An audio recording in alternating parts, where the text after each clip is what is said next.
SUNY Chancellor Jim Latris, thank you so much for being here. It's nice to be with you. So it's been about a month since the school year started in SUNY, the first semester, I should say, of the year. How's it going so far? It has to be a challenging year. It's the second year, or I guess third year, where COVID is affecting things. This is really our third year. In many ways, it is a new enthusiasm and energy. I've been to about a dozen campuses so far, and last year versus this year is like night and day. Last year was a tough year for our students, and we can be honest about it, they survived last semester. We kept our campuses open, but it was really difficult. This year, completely different. Students are back, faculty are back, events are back, gatherings are back, people are back in classrooms in a more robust way. It's been a much better experience this year so far. Oh, that's good news. Yeah. But aside from that, what's your biggest challenge for SUNY right now? Is it the COVID stuff? Is it other stuff? You know, we're putting COVID sort of on the back burner now. We're managing it. We're doing the vaccination process, that we have the mandatory vaccination process. We're testing. We're doing all of those things. But what we're really trying to get back is to core academic mission. Previous couple of years were really tough. People lost a lot of learning time, a lot of social time. How do you bring that back while we're transforming our economy post-COVID? Who can meet the needs of the post-COVID economy? That's higher education. But we have to do a better job of transforming. So in the middle of all of this, we now have a moment in time to really take the reins and say, how can we make higher education better to meet the new workforce demand? You know, with the vaccine mandate, have you had any staffing issues like how hospitals have had with the healthcare worker mandate? How has that affected the workforce? Well, we have public hospitals, which we run. We have 3 hospitals, and that has been a challenge. We have had staffing shortages. People are tired. People are leaving for higher paid jobs in other places. So we're doing everything that we can. We applaud Governor Hochul, by the way, for giving that overtime flexibility and doing some of those things that allow us to retain our workforce. Overall, though, our staff has not had many challenges with the vaccine policy. We've mandated it, by the way, for our MC employees because we can. Right. Most people are getting vaccinated. Most of our students, we're at about 92% of our students are now vaccinated, even with the mandate coming due soon. So they want to turn the page on this, right? We're getting vaccinated because we want it to be over with. So we're not seeing those challenges here like they're seeing in other places. What happens down the line a few months from now when hopefully our COVID numbers are low enough that things go a little bit back to normal? How is that going to affect SUNY? Do you see any changes, or will it be, I assume it'll be smooth sailing because all you got to really do is take off a mask and go to class, but you tell me. I think what we're doing now is going to be the thing that keeps us open and keep our classes open and robust. You never know what comes our way, Dan, right? We always have these curveballs. We thought last year it was going to be over. Yeah. And we thought this summer was going to be over. And there's always a new emerging thing. But what you're finding is if you vaccinate everyone, it doesn't matter what variant comes your way because we basically have minimized the virus. So I think SUNY is going to be on a path of prosperity. We're going to keep open. And now what we want to do is transform what we're doing to give students more experiences, more opportunities to be more successful in life. That's our main concern. That's our main objective, not COVID. So talk to me about that. What do you see as the vision for SUNY moving forward? How do you strengthen it, I guess, and expand these opportunities for students? Here's the challenge we have.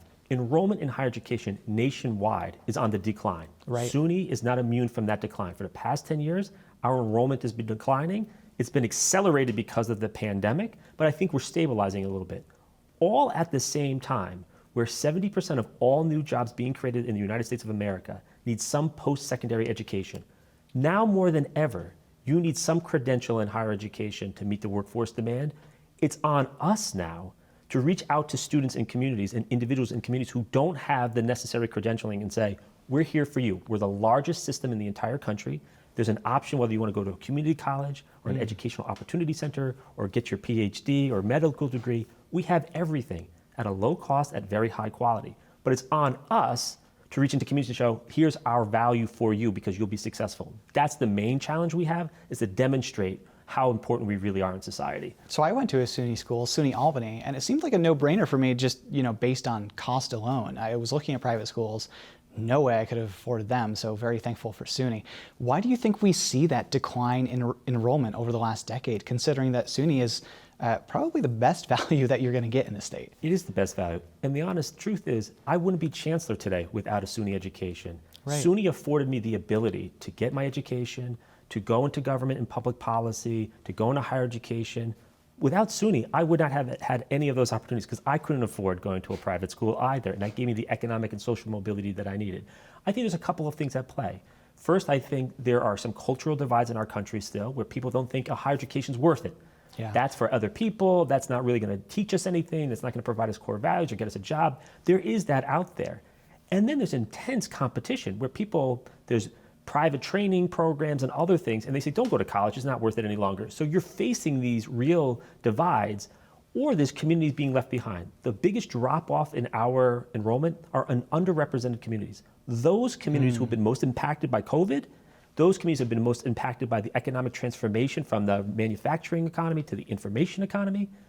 They're just not hearing us. We're not connecting with them. We're not providing them what they think are the opportunities. So part of our mission going forward is to go into those communities. What I love about SUNY, Governor Rockefeller built the campuses all across the state of New York. We have a SUNY campus everywhere across, but we often did not build those campuses in those underrepresented communities. Part of what my mission as chancellor is going to be is get our campuses to work better together, go into those communities, reach out to them directly and say, we're here for you. You don't have to come to us. We're going to you. And I think if we can make that connection, we'll turn the enrollment problem around. Because the enrollment problem is an equity problem, really. Absolutely. The way that you're talking about this really reminds me of the way that our new governor, Kathy Hochul, talks about her strategy statewide.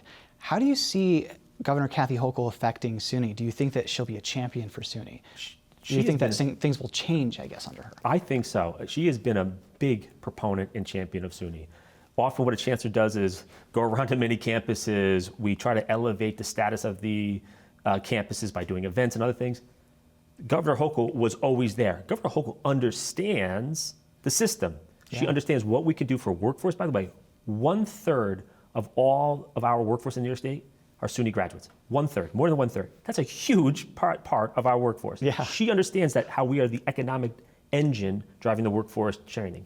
Second piece is she understands our students. There are many barriers to college: childcare, hunger, housing insecurity. She's been in the forefront of those issues, especially childcare. Childcare, So absolutely. she gets our student body, she gets our value. I think we're going to have a much better approach with Governor Hochul leading the way because she really believes in public higher education. You know, looking ahead to next year, obviously it's months away, but do you think that SUNY needs more funding from the state in next year's budget to do all of this? Obviously, you have a lot on your plate.